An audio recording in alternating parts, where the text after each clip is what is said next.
में सभी सियासी जमातों की नजर ब्राह्मण वोटरों पर टिकी है। यही वजह है कि सभी जमातें अपने अपने मुताबिक ब्राह्मण वोटरों को साधने में जुटी हैं। पहले समाजवादी पार्टी ने पूर्वांचल एक्सप्रेस वे पर भगवान परशुराम के 108 फीट लंबा मुजस्समा लगवाकर ब्राह्मण कार्ड चला, तो अब बीजेपी ने भी लखनऊ में परशुराम का मुजस्समा लगवाकर ब्राह्मण वोट बैंक में सेंध लगाने की कोशिश की।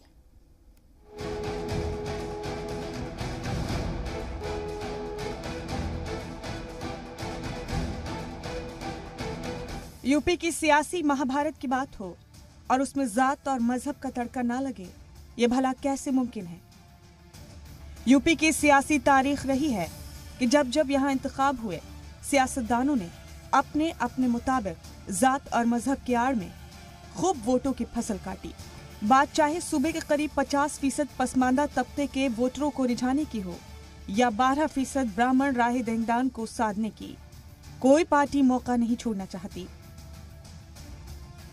यही वजह है कि कभी समाजवादी पार्टी यूपी के ब्राह्मण वोटरों को साधने के लिए पूर्वांचल एक्सप्रेस वे पर भगवान परशुराम का मुजस्समा लगवाती है, तो अब बीजेपी लखनऊ के कृष्णानगर में भगवान परशुराम का मुजस्समा लगवाकर खुद को ब्राह्मणों की सबसे बड़ी हिमायती बता रही है। देखिए, ब्राह्मण विवेक का स्वामी है। ब्राह्मण सर्व समाज के कल्याण के बारे में सोचता है। ब्राह्मण ने कभी खुद सत्ता में आने की कभी कोशिश नहीं की। सत्ता में सही लोगों को बैठाने का प्रयास किया अनंत, आप हमेशा से देख लीजिए। तो ब्राह्मण नाराज बिल्कुल नहीं है, लेकिन ब्राह्मण जरूर चाहता है कि उसकी भावनाओं का भी कद्र हो। बीजेपी का परशुराम प्रेम समाजवादी पार्टी को रास नहीं आ रहा है। पार्टी का कहना है कि बीजेपी खुद को हिंदू मजहब की ठेकेदार समझती है। बीजेपी ने जैसे राम के नाम पर वोटों की फसल काटी, वैसे ही अब भगवान परशुराम के नाम का सियासी फायदा उठाने की जुगत में है। हम तो सब धार्मिक ही हैं, लेकिन भारतीय जनता पार्टी जानना चाहती है कि धर्म का ठेकेदार मैं अकेले हूँ। जो कांग्रेस पहले से बीजेपी पर राम के नाम पर वोट लेने और लोगों को अकीदत के नाम पर बरगलाने का इल्जाम लगाती रहती है, वो भला अब बीजेपी के परशुराम से मोहब्बत को कैसे पचा पाएगी। कांग्रेस ने परशुराम का मुजस्समा लगवाने को लेकर बीजेपी पर तशवीशनाक इल्जाम आयद कर दिए। भाजपा का ये चरित्र प्रदेश का ब्राह्मण समाज जानता है। अब किसी भी बहकावे में नहीं आने वाला। उस समय कहां पर थे जब ब्राह्मणों पर अत्याचार हो रहा था। यूपी के सियासी अखाड़े में सूबे के 12% ब्राह्मण वोटरों का किरदार कितना अहम है, ये सभी जमातें बखूबी जानती हैं। यही वजह है कि कोई भी पार्टी किसी तरह का खतरा मोल नहीं लेना चाहती और ब्राह्मणों को अपने पाले में लाकर यूपी के इक़्तिदार पर काबिज होना चाहती है। लेकिन देखना यह है कि यूपी की महाभारत में इस बार ब्राह्मण वोटर किसको वोट देगा और किस पर चोट करेगा। ब्यूरो रिपोर्ट, जी मीडिया। तो उत्तर प्रदेश में अब भगवान परशुराम के मुजस्समे को लेकर सियासी दाव पे चलना शुरू हो गई हैं तमाम सियासी जमातें। पहले समाजवादी पार्टी ने 108 फीट ऊंचा भगवान परशुराम का मुजस्समा लगवाया और अब बीजेपी की भी यही कवायद है। अब देखना दिलचस्प होगा कि ब्राह्मण वोटर दरअसल इंतखाब के आखिर तक आते आते वोट किसको देते हैं। फिलहाल उत्तर प्रदेश में तमाम सियासी दावपेच मुसलसल चले जा रहे हैं। वोटर्स को लुभाने के लिए, राय दहिंदान के दिल में जगह बनाने के लिए तमाम सियासी पार्टियां अपने अपने अंदाज में अपनी अपनी कारकर्दगियों को अंजाम दे रही हैं। तो उत्तर प्रदेश से इसी हवाले से खुसूसी रिपोर्ट हमने आपके सामने पेश की कि अब ब्राह्मण वोटरों को साधने के लिए कौन से सियासी दावपेच चले जा रहे हैं। इस बीच आपको बता दें कि कोविड से बचाव के हिकमत अमली के बीच उत्तर प्रदेश ने नया रिकॉर्ड कायम कर लिया है। ये बड़ा अपडेट आपको दे रहे हैं। उत्तर प्रदेश ने वैक्सीनेशन में नया रिकॉर्ड बना लिया है और टेस्टिंग में भी एक और रिकॉर्ड बना है। यूपी मुल्क की वाहिद रियासत है जहां अब तक 21 करोड़ कोविड टीके लगाए जा चुके हैं। तो यहाँ सैंपल की जांच भी 9 करोड़ 42 लाख के पार हो गई है। आदादो शुमार के लिहाज से देखें तो गुज़िश्ता 30 दिसंबर को यूपी में 20 करोड़ डोज पूरे होने का रिकॉर्ड बना था और इसके महज एक हफ्ते के अंदर 1 करोड़ डोज और लगाए गए। उत्तर प्रदेश ने देश के अंदर सर्वाधिक कोरोना वैक्सीन के डोजेस दी हैं। आज उत्तर प्रदेश 21 करोड़ कोरोना वैक्सीन के डोज लेने वाला, देश का सबसे अधिक डोज लेने वाला उत्तर प्रदेश पहला राज्य है। मैं इसके लिए उत्तर प्रदेश वासियों को भी हृदय से बधाई देता हूं, अपनी शुभकामनाएं देता हूं। और इंतखाब की दहलीज पर खड़े उत्तराखंड में बीजेपी ने पूरी ताकत झोंक दी है। बीजेपी पूरी रियासत में ताकत का मुजाहरा करती नजर आ रही है। दरअसल पार्टी की तरफ से हुकूमत के 5 सालों के कामकाज को दिखाने के लिए तरक्की के 5 साल नए इरादे युवा सरकार नाम से प्रोग्राम का इनेकाद किया गया है। इन तस्वीरों में आप देख सकते हैं कि बीजेपी एमएलए और दूसरे लीडरान रियासत के अलग अलग असेंबली हलकों में प्रोग्राम करते नजर आए। वसीम धामी ने खटीमा में प्रोग्राम को खिताब किया, जिसका बराह रास्त नश्र भी तमाम मकामात पर किया गया। मुल्क में कोरोना के मरीजों का हौसला बढ़ाने के लिए कई लोग कदम कदम पर कुछ नया करते हैं। उनके इस कदम से न सिर्फ मरीज को हौसला मिलता है, बल्कि उसमें बीमारी से लड़ने की भी ताकत आती है। ऐसा ही एक कदम अब बंगाल की वजीर आला ममता बनर्जी ने भी उठाया है। ममता बनर्जी की जानिब से रियासत में कोरोना मरीजों को फलों की टोकरी पहुंचाई जा रही है। इन फलों की टोकरी पर कोरोना मरीजों के लिए गेट वेल सून का पैगाम भी लिखा है। आइए आपको दिखाते हैं हमारी रिपोर्टर पूजा मेहता की रिपोर्ट। ये कोलकाता में फलों की सबसे बड़ी मार्केट है। नाम है मछुआ बाजार। पिछले कुछ दिनों से यहाँ काफी चहल पहल है। फलों की कई टोकरियां तैयार की जा रही हैं और इस काम में कई लोग लगे हुए हैं। ये फलों की टोकरियां किसी शादी तकरीब या फिर किसी सियासी प्रोग्राम का हिस्सा नहीं है, बल्कि ये टोकरियां तो उन कोरोना मरीजों के लिए हैं जिनका इलाज चल रहा है। इन फलों की टोकरी में पैक करने से पहले इनकी पूरी तरह से जांच भी की जा रही है। ये ख्याल रखा जा रहा है कि किसी भी मरीज तक खराब फल न पहुंचे। फलों की टोकरी के साथ ममता बनर्जी का ये पैगाम भी भेजा जा रहा है, जिस पर लिखा है गेट वेल सून। वैसे तो ये पहल पूरी रियासत में की जा रही है और हर इलाके में लीडरान को ये जिम्मा सौंपा गया है। कोलकाता में फलों की टोकरी पहुंचाने का जिम्मा काउंसलर्स को सौंपा गया है। कोलकाता से पूजा मेहता की रिपोर्ट, जी मीडिया।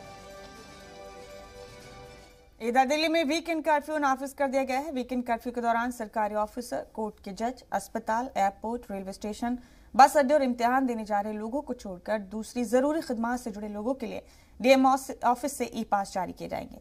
इसके लिए दिल्ली सरकार की वेबसाइट पर ऑनलाइन अप्लाई करना होगा। दिल्ली में जुमे की रात से एक बार फिर वीकेंड कर्फ्यू शुरू हो गया है। ये कर्फ्यू जुमा रात 10 बजे से पीर सुबह 5 बजे तक नाफिज रहेगा। इस दौरान लोगों को बगैर वजह बाहर निकलने की इजाजत नहीं होगी। इसके तहत कई पाबंदियां लगाई गई हैं। साथ ही जरूरी काम से जुड़े कुछ लोगों को बाहर आने जाने की रियायत भी दी गई है। दिल्ली सरकार ने वीकेंड कर्फ्यू के दौरान जरूरी सामान और सर्विसेज की सप्लाई से जुड़े कुछ लोगों को अपना वैलिड शिनाख्ती कार्ड दिखाकर बाहर आने जाने की छूट दी है। लेकिन जिन लोगों को इन 2 दिनों में कोई इमरजेंसी काम आ गया है, उनको दिल्ली के डीएम ऑफिस से ई पास जारी किए जाएंगे, तभी उन्हें घर से बाहर निकलने की इजाजत होगी। इसके लिए दिल्ली सरकार की वेबसाइट www.delhi.gov.in पर अप्लाई करना होगा। जरूरी और इमरजेंसी खिदमात में शामिल अफसरान और मुलाजमीन को कर्फ्यू के दौरान अपनी वैलिड आईडी दिखाने पर वीकेंड और नाइट कर्फ्यू में छूट दी जाएगी। भारत सरकार के अफसरान भी अपना आईडी कार्ड दिखाने पर सफर कर सकेंगे। सुप्रीम कोर्ट, हाई कोर्ट और दिल्ली की सभी अदालतों के स्टाफ के साथ साथ वकला भी अपना वैलिड आईडी कार्ड या अदालत इंतजामिया की जानिब से जारी परमिशन लेटर को दिखाकर जा सकेंगे। दिल्ली में दूसरे ममालिक के डिप्लोमेट्स के दफातर में खिदमत देने वाले अफसरान और मुलाजमीन को भी छूट मिलेगी। सभी डॉक्टर, नर्सिंग स्टाफ, पैरामेडिकल खिदमत से जुड़े लोगों को भी छूट होगी। वैलिड आईडी कार्ड दिखाने पर इलेक्ट्रॉनिक और प्रिंट मीडिया एहलकारों को भी आने जाने की इजाजत होगी। राजधानी में वीकेंड कर्फ्यू के दौरान भी शराइत के साथ दिल्ली मेट्रो की सर्विस जारी रहेगी। इसे लेकर दिल्ली मेट्रो ने गाइडलाइंस जारी की हैं। दिल्ली मेट्रो की जानिब से बताया गया है कि वीकेंड कर्फ्यू पर मेट्रो खिदमत जारी रहेगी। येलो और ब्लू लाइन पर 15 मिनट के वक्फे पर मेट्रो चलेंगी। पिंक, मैजेंटा, ग्रीन, रेड और वॉयलेट लाइन पर 20 मिनट के वक्फे पर मेट्रो चलेगी। मेट्रो में खड़े होकर सफर करने की इजाजत नहीं है। एक कोच में सिर्फ 50 मुसाफिर ही सफर कर सकते हैं। मास्क पहने मुसाफिरीन को ही सफर की इजाजत होगी। पिंक, मैजेंटा, ग्रीन, रेड और वॉयलेट लाइन पर 20 मिनट के वक्फे पर मेट्रो चलेगी। मेट्रो में खड़े होकर सफर करने की इजाजत नहीं है। ब्यूरो रिपोर्ट, जी मीडिया। इस दुनिया में कुछ ऐसे लोग भी पैदा हुए जिन्हें मरने के बाद भैया कहा जाता है। इन्हीं में एक शायर शाद बगलकोटी, कर्नाटक शिकारपुरी के गुलशन जुबैदी और मारूफ शायर शाद बगलकोटी मरहूम का ताज़ा मजबूत खिताब मक्की मदनी पीक की बत्तियां का रस्म इजरा अमल में आया। प्रोफेसर सैयद शाह अकील की सदारत में मुनक्किद इस तकरीब में कौमी एजाज याफ्ता डॉक्टर हाफिज कर्नाटकी ने किताब का रस्म अजरा किया। इस मौके पर शाद बागलकोटी की याद में मुशायरे का भी इनेकाद दिया। शाह साहब की एक दोहे जो अहादीस में जो इनके दोहे थे, ये तर्जुमा ही कह सकता हूँ। किताब बड़ी मेहनतों के बाद हमारे डॉक्टर शाकिल मदार साहब ने इसकी तबाद की। इसका इंतज़ार था, आज ही ये किताब मंजर आम पे आई। शाह साहब को हिंदी में बहुत ज़्यादा महारत थी और हिंदी के अच्छे गीत भी लिखते थे और वो उर्दू में गज़लें भी लिखे हैं, नातें भी लिखे हैं। मैं कह सकता हूँ और उससे भी ज़्यादा उनको वाकिफ़ियत थी और अरूज से बहुत वाकिफ़ थे, उस्ताद भी थे, अच्छे कह सकता हूँ कि बिल्कुल फनकार थे। जनाब शाद बागलकोटी सिर्फ दोहा निगार की हैसियत से उर्दू अदब में मशहूर हुए, जबकि उन्होंने सिर्फ दोहे नहीं लिखे, अपने अहद के तकरीबन हर सिन्फ़ सुखन पर उन्होंने तबाज़माई की। नात गीत लिखे, नातें लिखी, बहुत कुछ उन्होंने लिखा, लेकिन उनकी आरजू थी कि अहादीस को शेरी पैकर में ढालें। इस वास्ते उन्होंने दोहे का इंतखाब किया। दोहे का मिजाज क्योंकि हिंदी है, इस वास्ते उन्होंने दोहों को की किताब का नाम भी हिंदी तर्ज पर मक्की मदनी पी की बत्तियाँ रखा और दोहों में जो ज़बान इस्तेमाल की उस पर भी हिंदी का असर ज़्यादा। गज़ल से मुख्तलिफ चीज़ है। इस कल्चर को समझकर अपनाने वालों में से शाद बागलकोटी साहब का नाम काफ़ी नुमाया है। वो सिर्फ दोहा कहते ही नहीं थे, दोहा कल्चर, दोहा तहजीब, दोहा ज़बान से भी वाक़फियत रखते थे। उनका रहन सहन, उसका रंग ढंग दोहा तहजीब और कल्चर से बहुत मेल खाता था।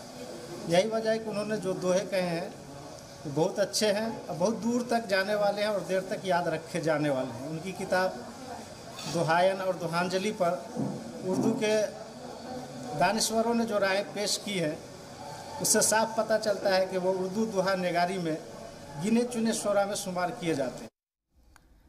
और आप बता दें कि पुंछ जिले के ऊंचाई वाले मंडी तहसील के लोरन, सावजियां, चापड़िया और सूरनकोट तहसील के चंडी माड़ा, पनाड, पुशाना और दोहरा गली में दूसरे दिन भी बर्फबारी जारी रही, जिससे जिले में ऊंचाई वाले कई इलाकों में टेम्परेचर 0 से 5 डिग्री तक नीचे चला गया।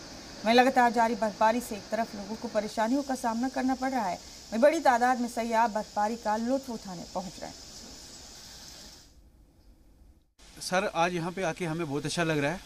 आज इस वर्ष की ये जो है पहली बर्फबारी है, 2-3 दिन से यहाँ बर्फबारी हो रही है।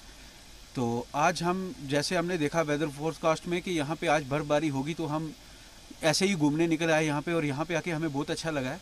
और ऐसा लग रहा है कि देखो हम जैसे कश्मीर में आए हुए हैं, यहाँ पे बिल्कुल भी कुछ ऐसा महसूस हो रहा है कि देखो ऊंची ऊंची पहाड़ियाँ हैं यहाँ पे और इतनी अच्छी बर्फबारी हो रही है कि मानो कि इससे अच्छा कहने के लिए कुछ शब्द नहीं है हमारे पास कि कितनी अच्छी बर्फबारी हो रही है। ये था कि स्नोफॉल आज होगी, तो हम आज निकले थे घर से, तो देखिए कितनी अच्छी स्नोफॉल हमने देखने को मिल रही है और कितना अच्छा सीनरिक ब्यूटी है यहाँ पे। लोग श्रीनगर जाते हैं, हिमाचल जाते हैं, मतलब ऐसी चीज़ों का आनंद लेने के लिए, पर हमारे पुंछ की इतनी अच्छी ब्यूटी है।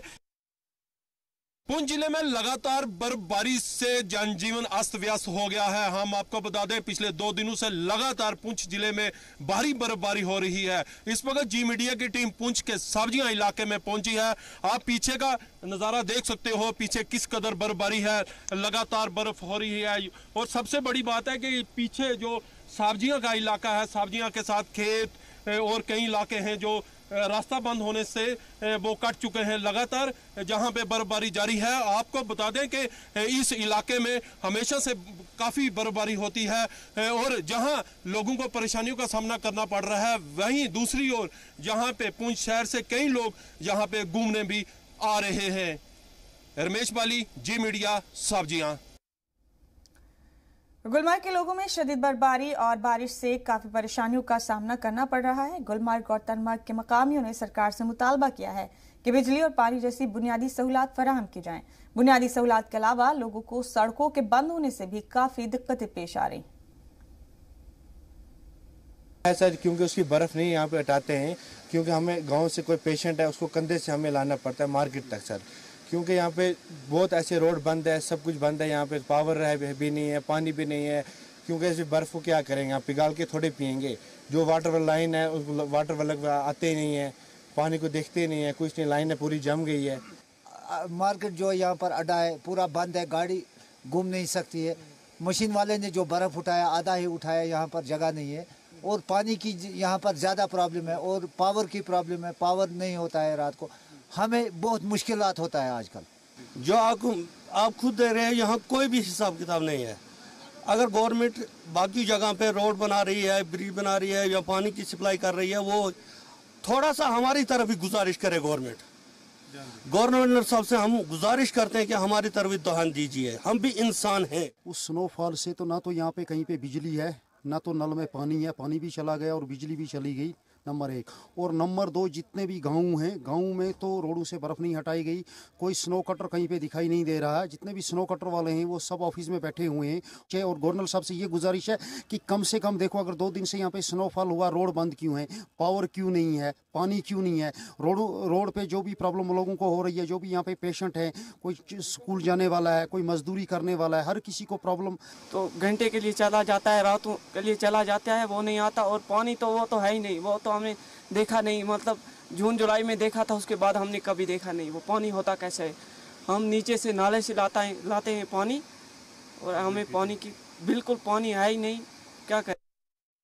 इस तरह से सब डिवीजन गुलमर्ग की अगर बात करें, सब डिवीजन गुलमर्ग में जो बर्फबारी हुई थी, बर्फबारी के बाद यहाँ पे जो कई ऐसे अपर रीजन में जो लोग रह रहे हैं, उनके लिए ये बर्फबारी कई मुश्किलें भी खड़ा करते हैं। खासकर पानी के हवाले से बात करें या बिजली का कोई नामो निशान है। कई लोगों ने जी मीडिया से बात करते हुए कहा कि जब से यहाँ पे बर्फबारी हुई है, अभी तक ना हमारे पास पानी है ना बिजली है। तो खासकर रोड के हवाले से उन्होंने कहा, अभी तक हमारी सड़कों से बर्फ नहीं हटाया गया। और यहाँ के लोगों ने गवर्नर इंतजामिया से गुजारिश की है कि हमारी तरफ भी तवज्जो दिया जाए ताकि हमें भी राहत मिल सके। BS सागर, जी मीडिया, गुलमर्ग। पुंछ जिले में लगातार बारिश और पहाड़ों पर शदीद बर्फबारी होने से लोगों को बहुत मुश्किलात का सामना करना पड़ रहा है। बिजली, पानी और सड़क की किल्लत से लोग परेशान हो रहे हैं। लगातार जारी बर्फबारी से दर्जा हरारत में भी गिरावट आने से सर्दी बढ़ गई है, जिसकी वजह से ज्यादातर लोग घरों में ही बंद हैं। वहीं बर्फबारी से मुतासिर इलाकों के लोगों ने जिला इंतजामिया से बिजली और पानी की सहूलत फराहम करने का मुतालबा किया है। लोगों ने मिट्टी के तेल की भी मांग की, जिससे जिन इलाकों में बिजली अक्सर बंद रहती है और गैस भी कम मिलती है, वहाँ मिट्टी के तेल का सहारा ले सके। इसके लिए मिट्टी के तेल की मांग की गई। बता दें आपको कि लगातार हो रही बर्फबारी से पुंछ के तहसील मंडी के सावजिया, लोरन, डन्ना, सुल्तान पथरी, बेदार, चंबर जैसे कई इलाके मुतासिर हो रहे हैं।